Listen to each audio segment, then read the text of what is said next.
What's going on, everybody? Welcome back to the Paper Planes channel. This is my Dark Souls 2 Ultimate walkthrough. We're here at Majula and I want to visit the blacksmith real quick. We talked to him. He's going to give us his blacksmith hammer. So just skip through and go to the talk, and there we get his hammer. Nice.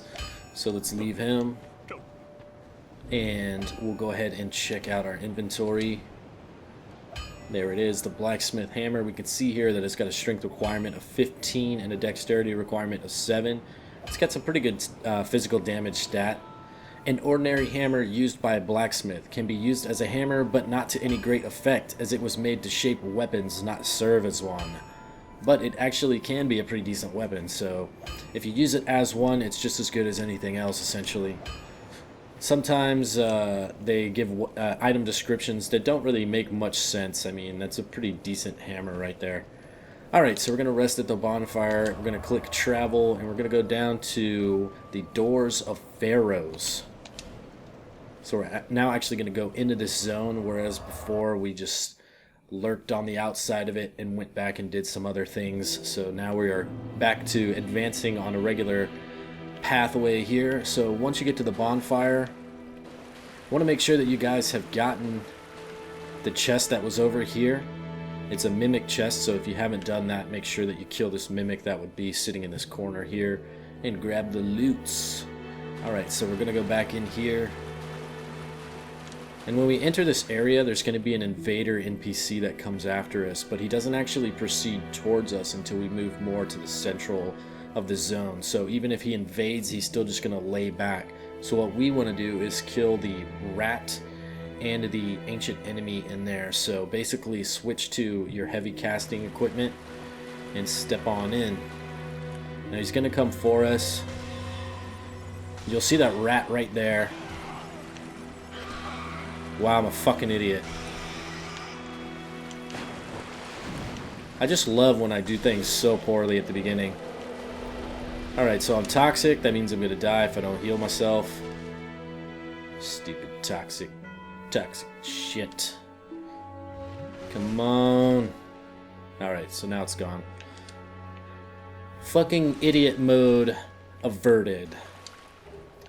So there we get a rusted mastodon helm. That's just a drop. Now you can see the enemy invader is sitting way back at the end of the cave here, so he's of no importance to us right now, but when we start moving forward, he's going to rush us. So just make sure that you have your shield on.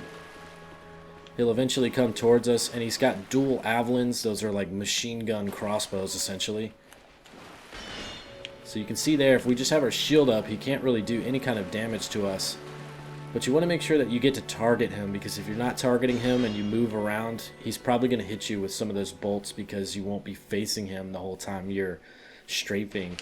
So basically all you want to do is let him fire and then return fire after you evade his attacks. Once that's started, you can see there, if you miss too many times in a row or he's not evading or being hit, he will hit you with his attacks while you're casting. So at this point, he gets out of my target zone. So I'm just going to move forward. And he's dead. It's really easy to fight him. Even if you do melee, it's pretty simple. Alright, so once you've gotten that, we're just going to move around along the floor here. And you're going to see this doorway. And it's got 3 little pieces here and then a bunch of Pharros lockstone contraptions. So what I want you to do is just use the one in the middle here. And it's going to open up the bottom of this door, and that's plenty enough for us to fit through there. But you see we've got an enemy as well. So go ahead and target him and then kill him. He can't get out of there, so this is a really easy way to fight. Now we're going to move inside. Loot this item that he drops. Picked up another one of those helms. Then come to the back of the cave and grab the chest. Give me that loot. Santir's spear, and we'll check this out. So there it is, the Santir's spear. You can see it's got some decent requirements, 20 strength, 22 dexterity, but it is pretty good with damage just right off the bat. Physical damage is really powerful. A spear that was embedded in a stone statue. According to an old local legend, a great spear was used to defeat Santir, the walking statue. Perhaps this is that very spear. But it will be difficult to utilize such a thing in the manner of a spear. Your only choice is to swing it around and smite foes about the head. Okay. Guys, I am so sorry about this episode so far. I'm kind of out of it. Just one of those days, so that's how I started off in that somewhat rage after I got toxic.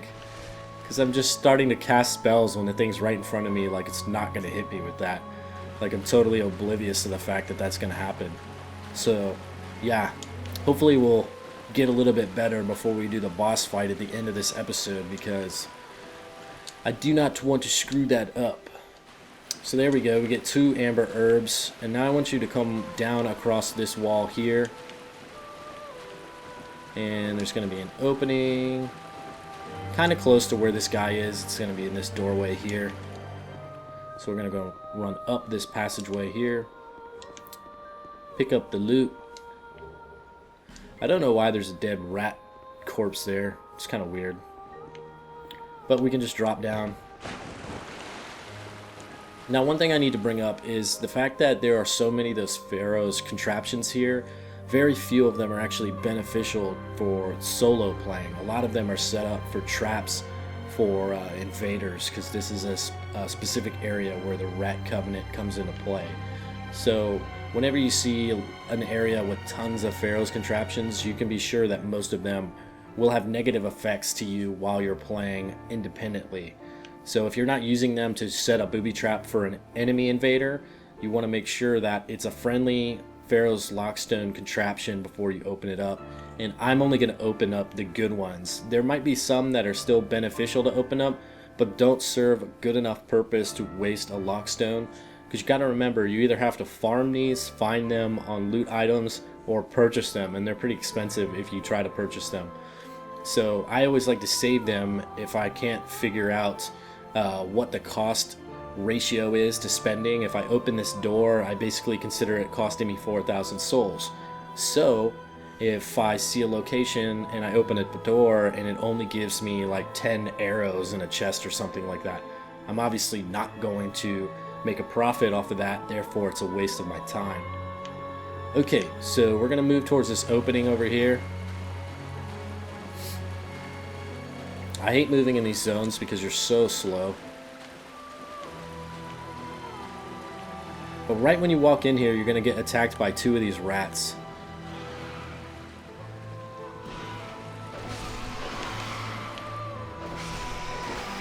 Now, of course, you can use your ranged attack if you want to kill one early and then wait for the other one. It just depends on how they come at you. Sometimes they're a little bit more staggered than they were. Just depends on the instance, I guess. So what I want you to do is climb up this ladder. There's no more enemies down on the bottom, but there are some up top. So you can go ahead and loot this safely. You're not going to get attacked by those enemies down there.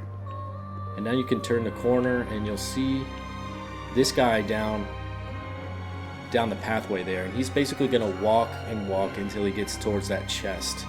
So we're going to let him get over there, and he's going to start banging on the switch on the wall, and that's going to release spikes. So the spikes are only dangerous to us if we're over there. So we're not going to actually fight him over there. We're going to fight him over here. So make sure that you target him and you're aiming above the chest. You don't want to destroy the chest. And he'll only take 2 shots, so he's pretty easy to kill. And then we can focus on these guys with our melee. So all you really want to do with these guys is get them to target you and then do an evasion technique. And then you'll get in 2, 3, or 4 shots, however many it takes for you to kill them. You can land 4 shots before they'll even get a swing off after they're recovering. They're pretty slow like that. So we'll kill this one guy too. And we've got enough room to navigate here.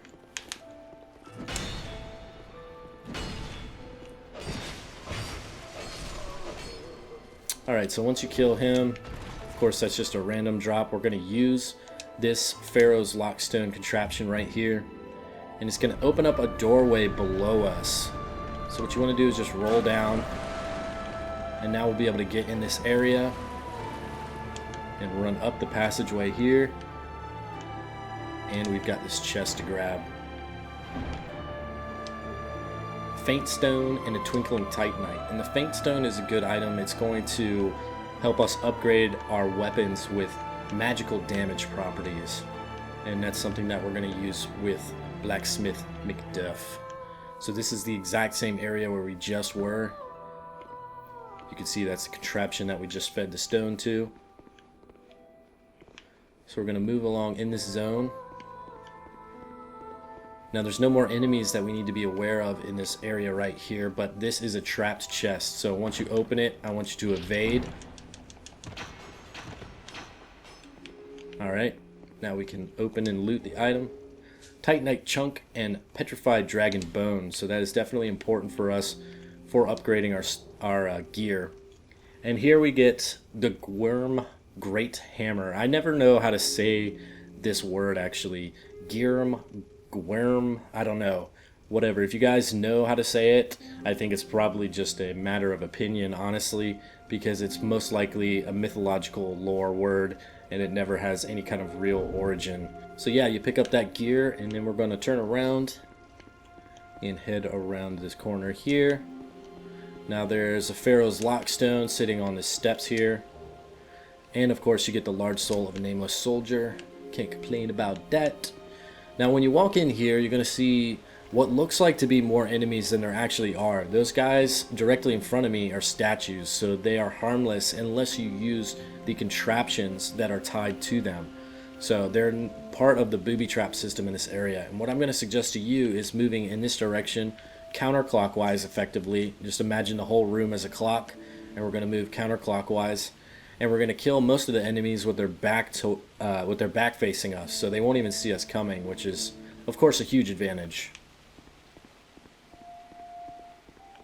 So get close enough for these spells to land. Alright, and this guy sees us just in time to put his shield up, so we can come in and just kill him.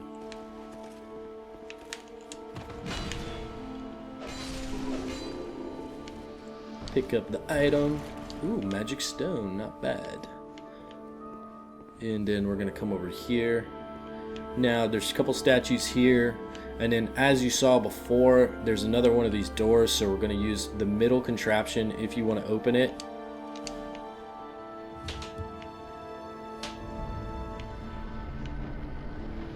And just as before, we've got the same enemy waiting for us inside.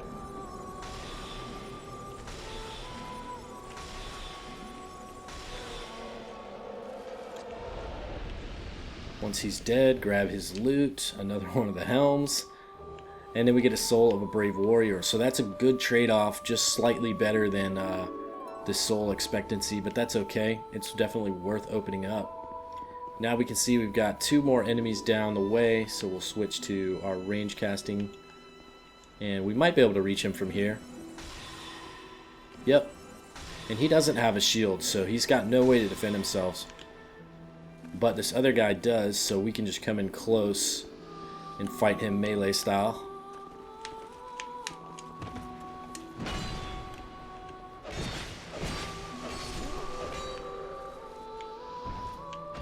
Alright, you can see here this guy. No, we do not want to engage with that contraption, but we do want to loot. So there you go. Don't use your stones on any of these contraptions right here. It's not worth it. Alright, so once you've gathered all the loot sitting on this top floor here, we're going to move back towards the area that we came in. And there's going to be an opening shortly right here.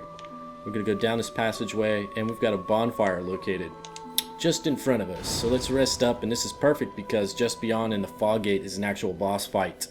So this is a great area for the bonfire. If you want to go back and use your souls to do something, you can. Then you can fight this boss without having fear of any kind of death. One thing that I will say is this is a perfect opportunity for you guys to farm Pharros Lockstones, because before we fight this boss, just guarding the area where the fight happens are 4 of those rats. So when you kill the rats, they have very high drop percentage for you to get a Pharros Lockstone. So that is an extremely good option for you to farm, and it's seemingly endless amount of enemies because they're tied to the boss fight.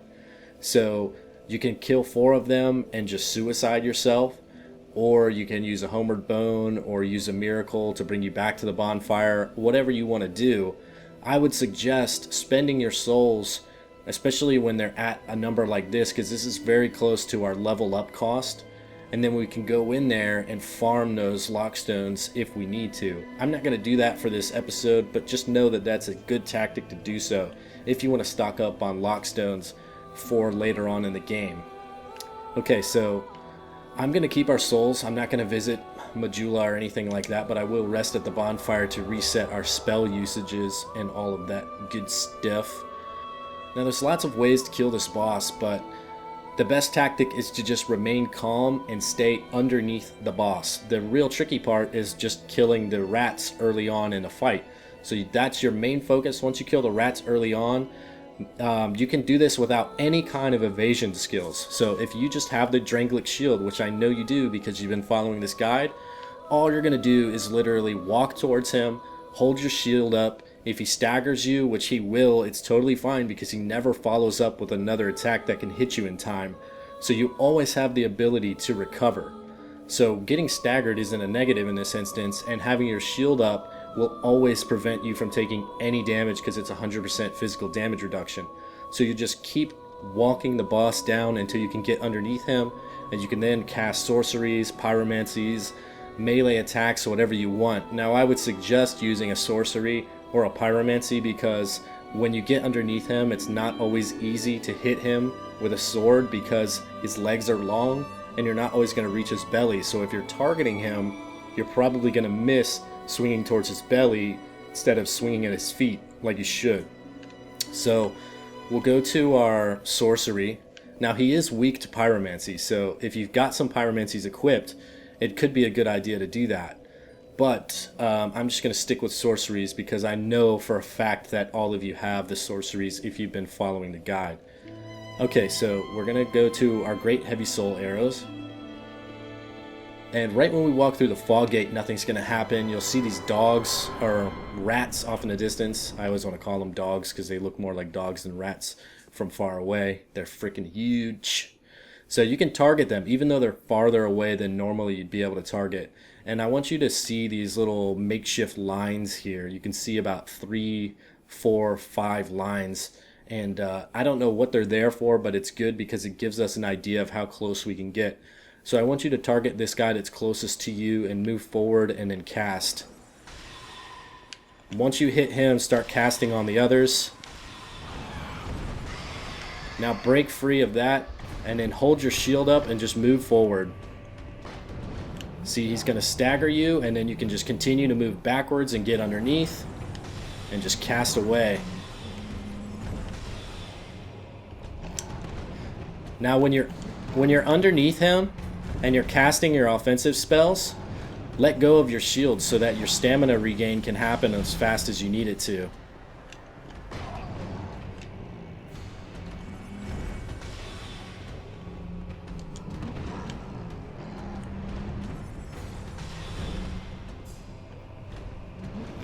And that claw swipe is actually a very good time for you to heal. If you get hit by him for whatever reason and you can't get close to him, then go ahead and heal.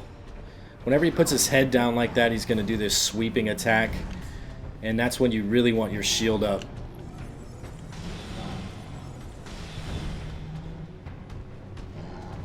You can see how simple and easy this fight is if you just stay calm and use this technique. So once you get him down to about this amount of health, he's going to start vomiting. So you want to back away because it's going to basically accumulate throughout the playing field.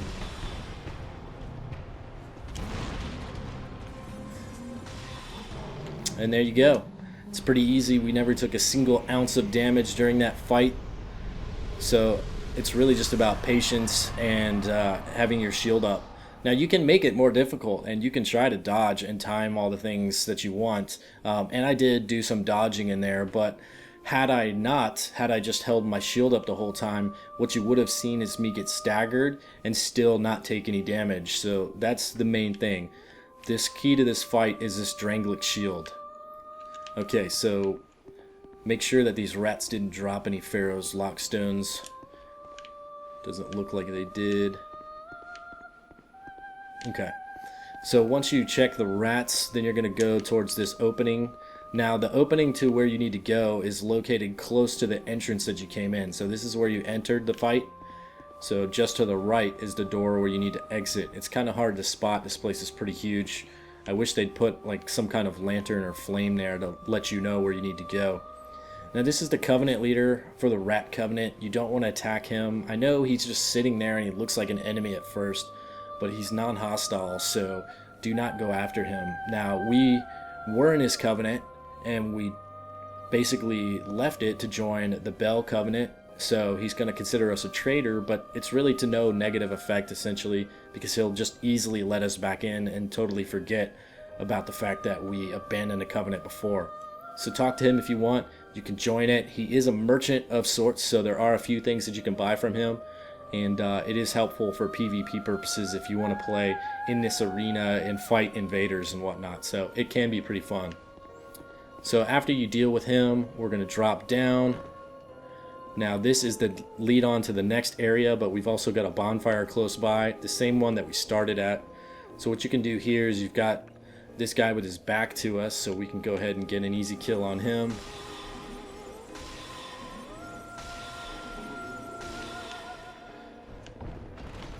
And there's a guy off to the right here, but we'll deal with him in the next episode. We'll just kill this bad boy.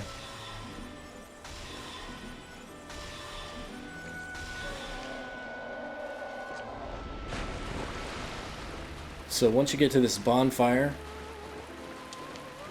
gonna make sure that we travel back to Majula.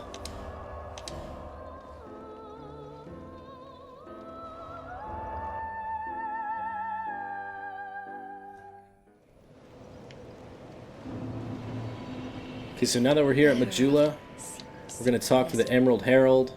We're gonna level up. Level that shit up. So we're gonna work on vitality. Awesome. Now we've got an opportunity to go farm. Whenever you've got a really low amount of souls, it's a good chance to farm or do suicide runs for items that you might not have chosen to get early. And one thing that I would say is whenever you're low on souls, it could be a good opportunity to revisit the Iron Keep. If you go back to the Iron Keep, you can get some of those items that you were worried about dying and not being able to retrieve your souls once you die. Specifically some of the items sitting in those lava pools or flame areas.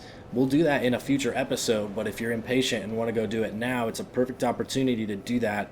You can do suicide runs and it's really of no detriment to you. Just make sure that you're not carrying a bunch of souls on you at the time, because that really defeats the purpose of a suicide run, hence the name.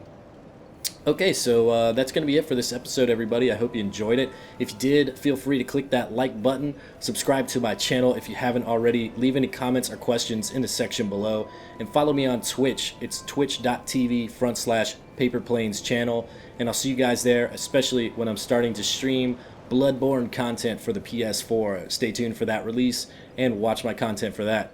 Alright, everybody, I'll see you next time. Peace. Hey guys, thank you so much for visiting my channel. I know there's lots of awesome content on YouTube, and it really means a lot you chose to view my videos. I hope you enjoyed them and will join me on my other social media accounts. And of course, subscribe here to become a part of the Paper Planes channel YouTube community.